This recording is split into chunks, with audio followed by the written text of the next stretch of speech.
4 தோட்டா நடுமார்பில் தாங்கி சரிந்து கிடந்தது அந்த சந்தன பேழை.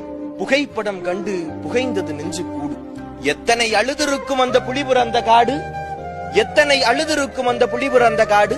பாலச்சந்திரா, பச்சிலம் பாலகா, சிங்களனின் துப்பாக்கி கண்டு சிரித்திருக்க மாட்டாய் நீ. நீ தொட்டிலில் கிடந்த போது கிளுகிழுப்பையா காட்டியிருப்பான் தகப்பன், கை துப்பாக்கி காட்டியல்லவா கதை சொல்லி இருப்பான். நடைவண்டி ஓட்டியா நடைபழகி இருப்பாய், AK-47 பிடித்தல்லவா நிற்க முயற்சித்திருப்பாய். தோட்டாக்கள் குவித்து பல்லாங்குடியாடி பழகியவன் கடைசி கணத்திலும் கண் அணைந்திருக்க மாட்டாய்.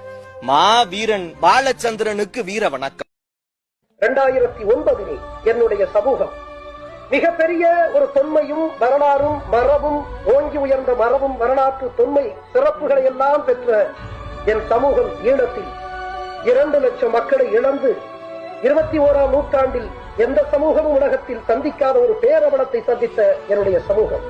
பெண்கள், குழந்தைகள், அப்பாவி குழந்தைகள் தமிழ் பேசுகின்ற ஒரே காரணத்திற்காக ஈழத்தில் எம்முடைய குழந்தைகள், ஆயிரக்கணக்கான குழந்தைகளை பல நாடுகளால் தடை செய்யப்பட்ட கொத்துக்குண்டுகளை போட்டு என்னுடைய குழந்தைகளை கருக்கினார்கள்.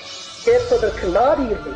நான் இன்றைக்கு பார்த்தேன், தமிழகத்தில் ஆசிரியர்கள் இருந்தார்கள், பேராசிரியர்கள் இருந்தார்கள், கவிஞர்கள் இருந்தார்கள், எழுத்தாளர்கள் இருந்தார்கள், பேச்சாளர்கள் இருந்தார்கள், விஞ்ஞானிகள் இருந்தார்கள், கலைஞர்கள் இருந்தார்கள், படைப்பாளிகள் இருந்தார்கள்.